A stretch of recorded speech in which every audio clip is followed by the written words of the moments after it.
Hello students, आज की class में हम लोग एंगल एंगल एंगल समरूपता प्रमेय यानी कि angle angle angle similarity theorem को देखने वाले। क्या कह रहा है? यदि दो त्रिभुजों में संगत कोण बराबर हो तो उनकी संगत भुजाएं एक ही अनुपात में यानी कि समानुपाती होती हैं और इसलिए ये दोनों त्रिभुज समरूप होते हैं। हम लोग एक रिजल्ट पढ़े थे त्रिभुजों के समरूपता से संबंधित। मैंने बताया था, कथन याद है आपको, कि दो त्रिभुज समरूप होते हैं यदि उनके संगत कोण बराबर हो और संगत भुजाएं एक ही अनुपात में हो यानी कि समानुपाती हो तो वो समरूप हो जाते हैं। तो वही चीज है, हमारे पास संगत कोण बराबर दिया है, संगत भुजाएं एक ही अनुपात में होंगी ये दिखा देना है और इसीलिए त्रिभुज ये समरूप हो जाएंगे। तो हमें क्या करना होगा, यहाँ संगत कोण बराबर दिए है, संगत भुजाएं एक ही अनुपात में ये दिखाएंगे और उसी से क्या हो जाएगा, त्रिभुज समरूप कहलाने लगेगा। त्रिभुज की समरूपता की परिभाषा से यही ना होगा जी। तो चलिए हम लोग इसको देखते हैं, इस प्रमेय को। चलिए हम लोग इस प्रमेय को देखते हैं। हमारे पास यहाँ पर क्या दिया है, पहले हम लोग क्या करते हैं कि यहाँ दो त्रिभुज ले लेते हैं। ठीक है, ठीक है, यहाँ पे हम लोग दो त्रिभुज ले लेते हैं, A B C D E F. दो त्रिभुज है, क्या दिया है, यहां पे लिख सकते हैं कि त्रिभुज ए बी सी तथा त्रिभुज डी ई एफ में क्या कह रहे स्टेटमेंट में, यदि दो त्रिभुजों में संगत कोण बराबर हो, संगत कोण बराबर है यानी संगत कोण लिखो, एंगल ए बराबर एंगल डी है, एंगल बी बराबर एंगल ई है और एंगल सी बराबर में एंगल एफ है, यही दिया होगा। तो सिद्ध करना है, क्या सिद्ध करना है, त्रिभुज समरूप होंगे, त्रिभुज ए बी सी समरूप होगा त्रिभुज डी ई। चलिए ये समझ गया, इसे हमें समरूप करके दिखाना है। चलिए अब इसका हम लोग प्रमाण देखते हैं। हम लोग इसमें तीन कंडीशन लेके इसको प्रमाणित करेंगे। पहला कंडीशन लेते हैं, स्थिति फर्स्ट, केस लिख देते हैं, केस फर्स्ट। हम लोग इसमें से कोई भी दो को भुजा ले लेते हैं, संगत भुजा, एक इसमें की एक उसमें की ले लेते, कोई भी आप ए बी डी ई ले लो, बी सी ई एफ ले लो या ए सी डी एफ ले लो। तो हम लोग मान लेते हैं केस फर्स्ट में जब ए बी बराबर डी, हम लोग मान लेते हैं कि ये दोनों भुजाएं क्या है जी, परस्पर बराबर है। तो क्या कर सकते हैं इसमें, अब देखिए पहला स्थिति ये ले लिए। अब चलते हैं त्रिभुज ए बी सी तथा त्रिभुज डी ई एफ। ठीक है, इन दोनों त्रिभुजों में देखिए यहां पर हम लोग लिख सकते हैं कि एंगल ए बराबर है एंगल डी के, ये हमारे पास दिया है। दूसरा अभी हमने रचना से यहाँ केस जो लिए हुए, ए बी बराबर डी, केस फर्स्ट है, और यहाँ पर एंगल बी बराबर में एंगल ई हो जाएगा, ये दिया है। ठीक, हमने क्या किया, ए बी को डी के बराबर ले लिया, एक बार बड़ा छोटा ले लेंगे, एक बार छोटा बड़ा ले लेंगे, इस तरह से लेके तीन कंडीशन लेंगे। इसमें ये ना संबंध होगा, ए बी और डी में क्या संबंध होगा, बराबर हो सकती है, ये इससे बड़ा है या ये इससे छोटा हो सकता है, यही ना हो सकता। तो पहला कंडीशन ये दिया। तो जब ये पहला कंडीशन ये, तो मैंने ये कोण इस कोण के बराबर दिखा दिया, ये कोण इस कोण के बराबर, ये तो दिया है, और ये ए बी डी के ये केस फर्स्ट में माने। तो देखिए, तो एंगल साइड एंगल त्रिभुज ए बी सी सर्वांगसम हो जाएगा ना त्रिभुज डी एफ के, पढ़े हैं क्लास 9 में, एंगल साइड एंगल सर्वांग समता से। तो हमने यहाँ पे सर्वांगसम दिखा दिया, तो सर्वांगसम दिखा दिया तो यहां से हम लोग लिख सकते हैं कि बी सी बराबर हो जाएगा ई एफ, ए सी बराबर हो जाएगा D F C P C T से, और चूंकि हमने ऊपर ए बी बराबर डीई लिया ही है, तो यहां से देखो तो ए बी बटा में डीई बराबर 1 लिख सकते हैं, बीसी बटा में ई एफ बराबर 1 लिख सकते हैं, एसी बटा में डी एफ, सबको भाग में लेके चल जा रहे हैं, बराबर 1 लिख सकते हैं। तीनों 1 के बराबर हो गया, इसलिए यहां पर हम लिख सकते हैं कि ए बी बाई डी बराबर में B C by E F बराबर में D F A C by D F, क्योंकि तीनों का अनुपात क्या हो रहा है, एक आ रहा है, इसलिए आपस में बराबर हो गए। तो जब ये बराबर हो गए तो हम लोग लिख सकते हैं त्रिभुजों की समरूपता की परिभाषा से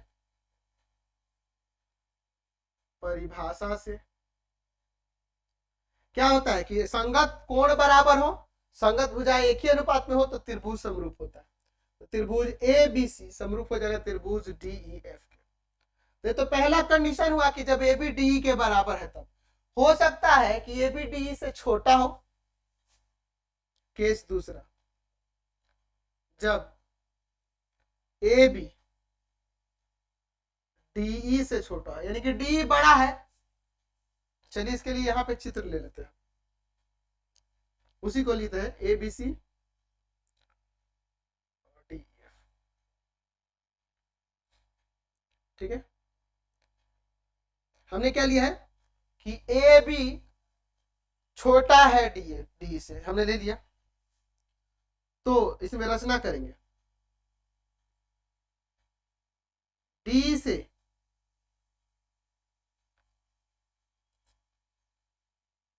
यहां पे ले सकते हैं, डी से डीपी बराबर ए बी और डी क्यू बराबर ए सी खींचे। यहां पे मान लेते हैं पी इधर क्यू।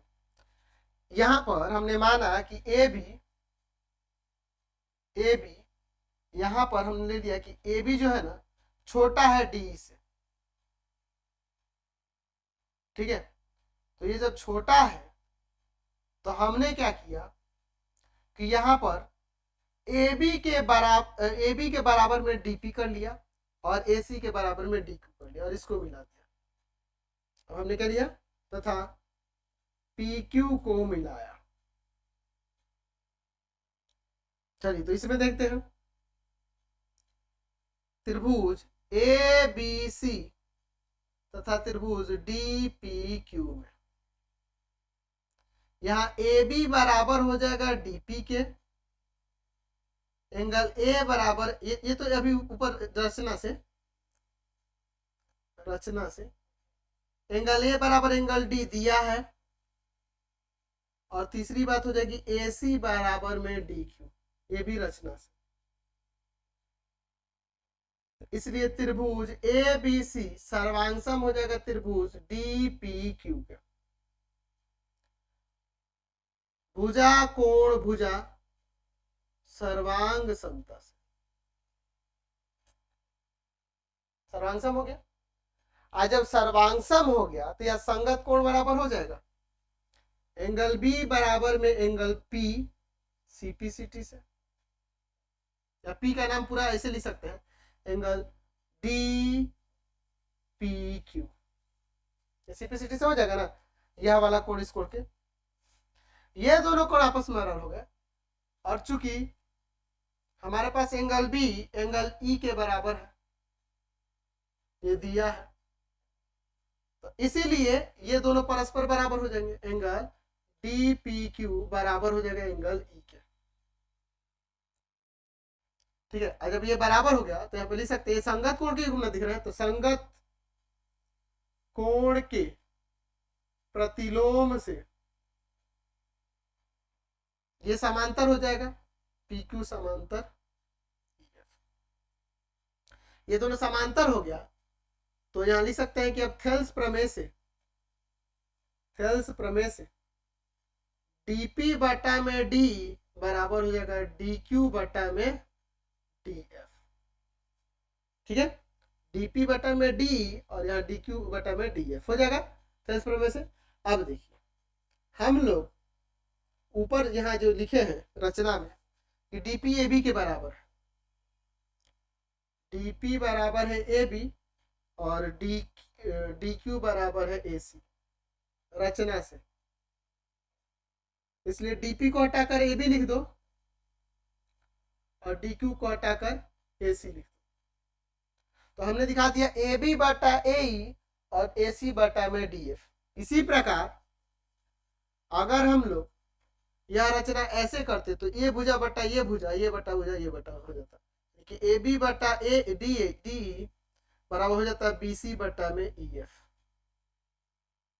तो इसलिए यहां से ए बी बटा डी बराबर में ए ई बटा में बी बटा में बी सी बटा में, इन तीनों को बराबर कर देते हैं, बी सी बटा में डी एफ बराबर में ए सी बटा में डी एफ, ई एफ है ना, बी सी बटा में ई एफ, ए बी बटा डी, बी सी बटा में ई एफ, ए सी बटा में डी एफ, हो गया। तो अब ये हो गया, इसलिए त्रिभुज ए बी सी समरूप हो जाएगा त्रिभुज किसके, डी ई एफ के। कैसे लिख सकते हैं, समरूपता की, त्रिभुज की समरूपता की परिभाषा से, त्रिभुजों की समरूपता की परिभाषा से, ऐसा हम लोग लिख सकते हैं। तो यहाँ पे भी हमने समरूप दिखा दिया। अब देखिए, अब हम लोग अगला एक और केस ले लेते हैं, ठीक है, केस थर्ड ले लेते हैं। अब की बार क्या करते हैं कि जब ए बी बड़ा हो जाएगा डी से तब, ठीक है, इसी फिगर को लेते, अलग से फिगर नहीं बनाते हैं। चलिए आप 3 बार बनाना फिगर, इसमें ए बी बढ़ा लेते हैं, तो बराबर करने के लिए उसको बढ़ा दो,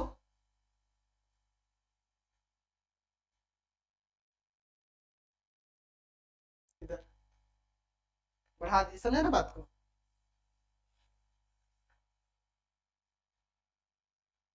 यहां पर ले लेते हैं P और यहां ले लेते हैं Q। इसमें रचना क्या की है, D से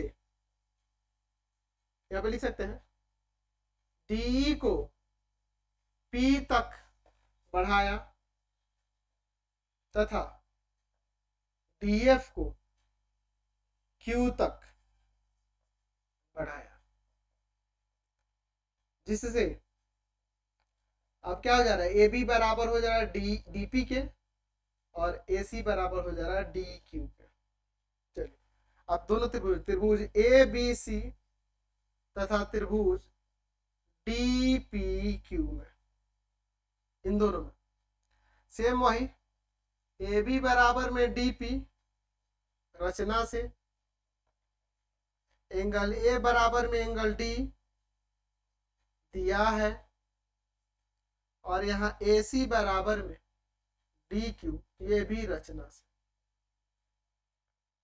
तो त्रिभुज ए बी सी सर्वांगसम हो जाएगा त्रिभुज किसके जी, डी पी क्यू के, भुजा कोण भुजा समरूपता सर्वांग समता से।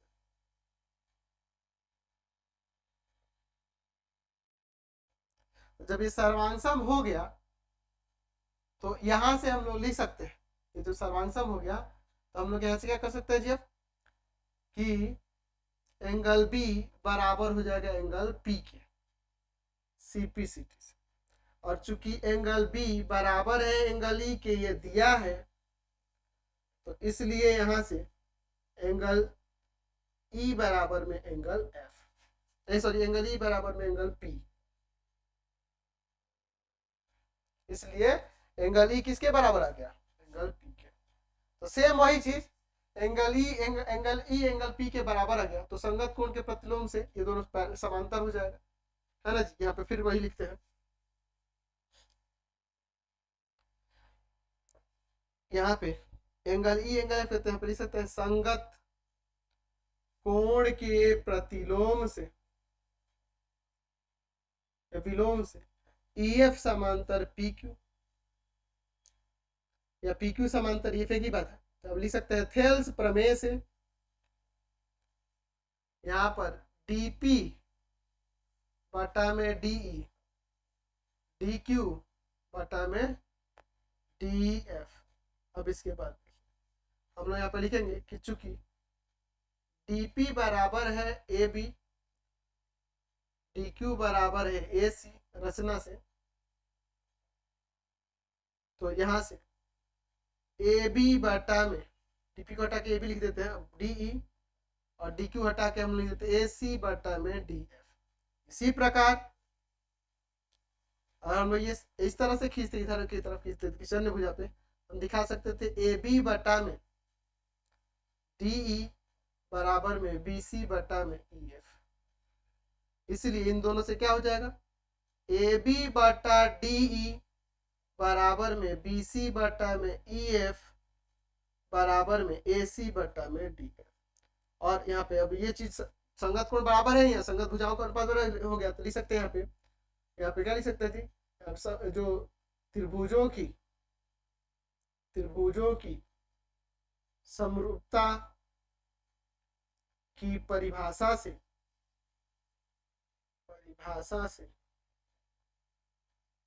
क्या हो जाएगा, त्रिभुज ए बी सी समरूप हो जाएगा त्रिभुज डी ई।